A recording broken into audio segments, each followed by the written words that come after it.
ভালোবাসে। আর আজ আমরা দুনিয়াতে মাকে কতই বা ভালোবাসে, মার প্রতি কত আমরা শ্রদ্ধা করে, মা মা বলে আমরা কতই বা চিৎকার করে। পরের একটি মেয়েকে বিয়ে করে বিবি বলে বাড়িতে প্রবেশ করার পরে মা আপন আলাগ হয়ে যায়, মাকে আপন পৃথক করে দেওয়া হয়। কাঞ্চানির দিকে একটা দরজা ফুটিয়ে দিয়ে মাকে বলে, মা তুমি অন্য দিকে থেকে যাও। আজকে দেখো মুসলমান, আজ বর্তমান যুগে এহানো ঘটনা ঘটে যায় কি আজকে বিবিকে নিয়ে পালাঙ্কের উপরে বিছানার উপরে আমরা শুয়ে থাকি, আর গর্ভধারিণী মা ওই নিচে একটা ছিঁড়া কাঁথা নিয়ে শুয়ে থেকে যায়। এই তো আজকালকার আমরা বর্তমান যুগে এগুলাই হচ্ছে বাপজিরা আমার। যে 10 মাস 10 দিন গর্ভে নিয়েছিল, যে মা ছোট্ট থেকে নিয়ে আপনাকে আদর করে বড় করলো, আজকে বিবি পাওয়ার পরে মাকে আপন পৃথক করে দিল। ওই বাচ্চা দুটা বলে, মাগো মা তবে একটু কথা বলি ভাও, আর কেঁদো না আর কেঁদো না, চলো চলো নবী মুস্তাফার নিকটে। ওই বাচ্চা দুটা বিশ্বের নবীর দিকে লক্ষ্য করে নিয়ে মা আপন হাত দুটা ধরে নিয়ে দয়ার নবীর কাছে আপন চলে গেল। মা জননী আমার ওয়াজর ননে কান্না করে। বিশ্বের নবী নবী মুস্তাফা আমার জিজ্ঞাসা করলেন, কি ব্যাপার বলো, কেন তোমরা আমার সম্মুখে এসেছ, কারণটা কি বলো বলো, কেঁদো না, চোখের পানি বন্ধ করো। ওই মেয়েটি বলতে লাগলো, ইয়া রাসূলুল্লাহ ইয়া হাবিবাল্লাহ, নবী গো আপনার নিকটে আমরা একটি আরজি নিয়ে এসেছি। বলে এমন কি আরজি নিয়ে এসছো বলো। বলে ইয়া রাসূলুল্লাহ আপনি যে এলান করে আসলেন যুদ্ধের ময়দানে যাওয়ার জন্য, তবে আমার এই 2 বাচ্চাকে যুদ্ধের ময়দানে আমি পাঠিয়ে দিব, তবে আপনি একটু ইজাজতটা দিয়ে দেন। দয়ার নবী মুস্তাফা আমার বাচ্চাদের দিকে তাকালেন। দয়ার নবী আমার চোখ দুটো বন্ধ করলেন। নবী কিছুক্ষণ পরে তাকালেন, নবীর 2 চোখের কোনা দিয়ে পানি পড়ে গেল। নবী আমার বললেন, না না তোমার 2 বাচ্চাকে আমি ইজাজত দেব না। যদি এই বাচ্চা দুটা শহীদ হয়ে যায় রোজ হাসরের দিনে আল্লাহ দরবারে আমি কি বলে জবাব দিব বলো। বাচ্চা দুটোকে তুমি আপন বাড়ি নিয়ে চলে যাও। বাচ্চা দুটো কাঁদতে লেগে গেল। বলে শোনো রমণী, এই বাচ্চা দুটো যদি শহীদ হয়ে যায় তোমার কুলখানা খালি হয়ে যাবে, তোমার চোখের পানিটা বরদাস্ত করতে পারবো না। বাচ্চা দুটা ওই মুহূর্তে বলে, ইয়া রাসূলুল্লাহ ইয়া হাবিবাল্লাহ, নবী গো আমরা এসেছি আপনার নিকটে একটাই কারণ, ইয়া রাসূলুল্লাহ আমাদের আব্বা বহুত দিন আগে মারা গেছে, দুনিয়াতে আমার আব্বা নাই। যদি আমার আব্বা বেঁচে থাকতো গো ইয়া রাসূলুল্লাহ, তবে আমার আব্বা যুদ্ধের ময়দানে চলে যেত।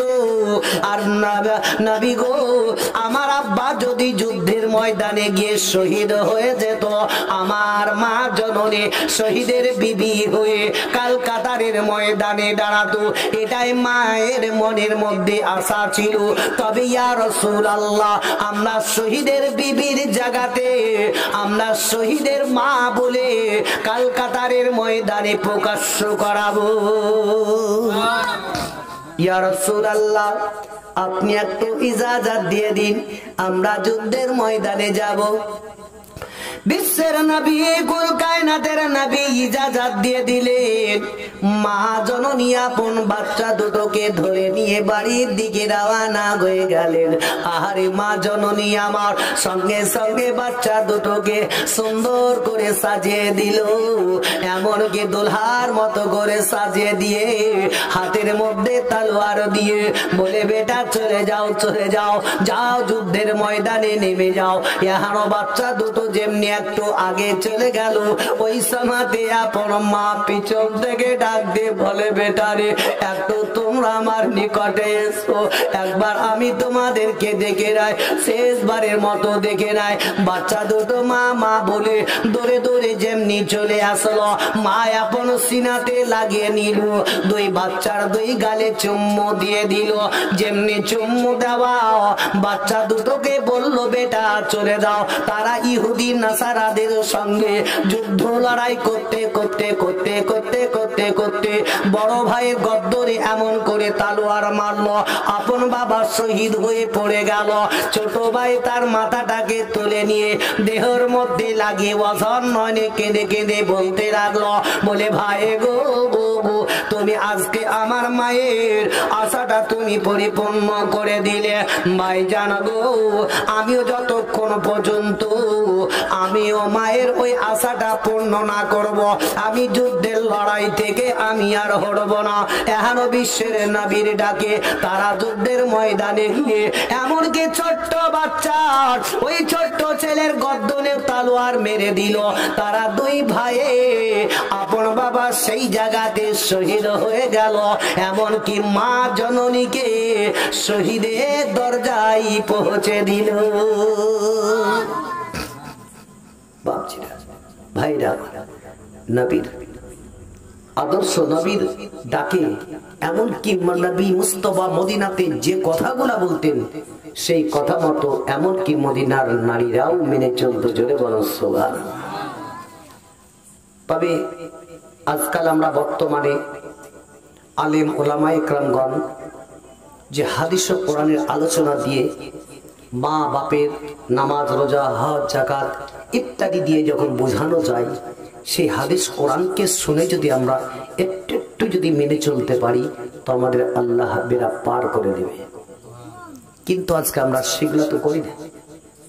যেন বাংলা শায়ের আপনার এখন আপনাদের সম্মুখে পড়ি এবং শুনতেও পান, তবু আমি দিচ্ছি মায়ের সানেই যে মাই যে আমার ছেড়ে গেল জনমিলা গিয়া হায়ার কারে ডাকিব, আর কারে ডাকিব মাগো মা বলিয়া। মাই যে আমার ছেড়ে গেল জনমিলা গিয়া হায়ার কারে ডাকিব, কে খায় হাই রে খিদে তাপাইয়া মাঝে আমায় ছেড়ে গেল, একেবারে নাম কলিয়া আমারে বলিল, খিদে তাপাইয়া মাঝে আমায় ছেড়ে গেল, একেবারে নাম কলিয়া আমারে বলিল। মনের কথা মনে রেখে, মনের কথা মনে রেখে রাখলো যে চাপায়ার কারে ডাকিব, আরে কারে ডাকিব মাগো মা বলিয়া। মাই যে আমার ছেড়ে গেল জনমিলা আগিয়ার কারে ডাকিব, কে হায় হাই রে মাই যে আমার কত আপন বুঝাই কি করিয়া, কান্দে পরানা আকল হইয়া মায়ের লাগিয়া। মাই যে আমার কত আপন বুঝাই কি করিয়া, কান্দে পরানা আকল হইয়া মায়ের লাগিয়া।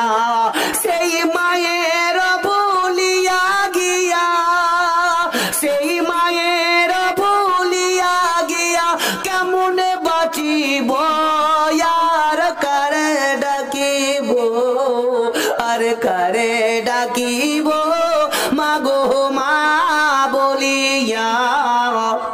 মাই যে আমার ছেড়ে গেল জনমিলা গিয়া, আর কারে ডাকিব। আল্লাহুম্মা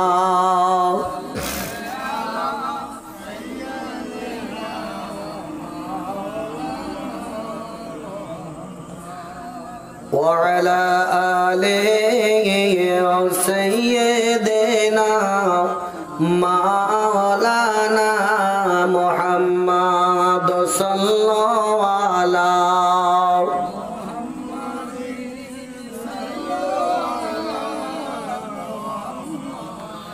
हरदम जबान से निकालो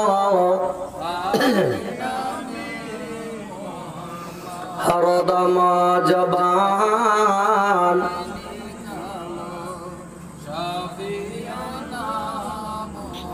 सल्लल्लाहु ताला अलैहि वसल्लम बाबा जीवनेरा आमार भाईरा मा बोनेरा आमार विश्वेर नबी कुल कायनातेर नबी जनाबे मुहम्मद रसूलुल्लाह सल्लल्लाहु ताला अलैहि वसल्लम একদিন সমস্ত সাহাবীদেরকে নিয়ে চললেন যুদ্ধের ময়দানে যুদ্ধের যাওয়ার জন্য এমনকি নবী মুস্তাফা আমার প্রত্যেকটি সাহাবীদেরকে বললেন তোমরা কাতারে লাইনে লাইনে দাঁড়িয়ে যাও যেমনি সকলে সমস্ত সাহাবীরা আপন বাবা কাতারে কাতারে লাইনে লাইনে দাঁড়িয়ে গেছেন এদিকে একজন সাহাবী যার নাম হলো হযরতে আনসারী আনসারীর পেট একটু মোটা ছিল ভরিটা একটু উঁচু ছিল ওই সমাতে কাতারে দাঁড়াবার সমাতে লাইনে দাঁড়াবার সমাতে নবী মুস্তাফা আমার তাকে দেখলেন দেখছেন তো তার পেটটা ভরিটা একটু উঁচু হয়ে আছে নবী মুস্তাফা আমার সেই আনসারীর কাছে চলে আসলেন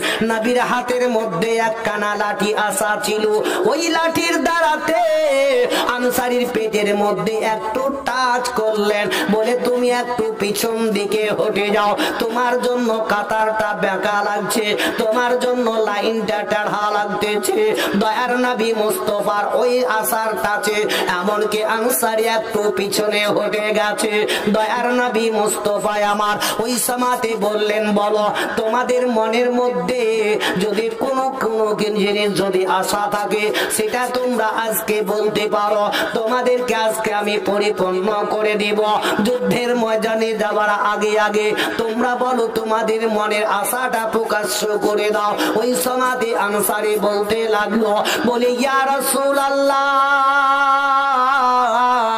ইয়া হাবিবাল্লাহ নবী গো আমি তো যুদ্ধের ময়দানে যাব তবে আপনি যে কথাতে বললেন সেই কথার মতো আজকে আপনার নিকটে আপনি যে লাঠির দ্বারাতে আমার পেটের মধ্যে আঘাত করেছেন ওই আঘাতের আমি বদলাটা নিতে চাই যেমনি আনসারী এই কথা বলে দিল সমস্ত সাহাবীরা আনসারীর মুখের দিকে তাকিয়ে তাকে ওয়াজর ননে কামতে লেগে গেল বলে আনসারী বলো বলো এ কি কথা বললে বলো আরে যে নবীর আশাতে যে নবীর ডাকে আমরা সাড়া দিয়েছি যে নবী মুস্তাফার ডাকে আজকে যুদ্ধের ময়দানে যাব আর তোমার পেটের মধ্যে একটু টাচ করেছিলেন তাতেই তুমি আজকে বদলা নিয়ে নিবে তবে আনসারী শুনো নবী মুস্তাফার শরীরে টাচ না করে তুমি আজকে আমাদের শরীরের মধ্যে আঘাত করো গো সেটা আমরা বরদাস্ত করে নিব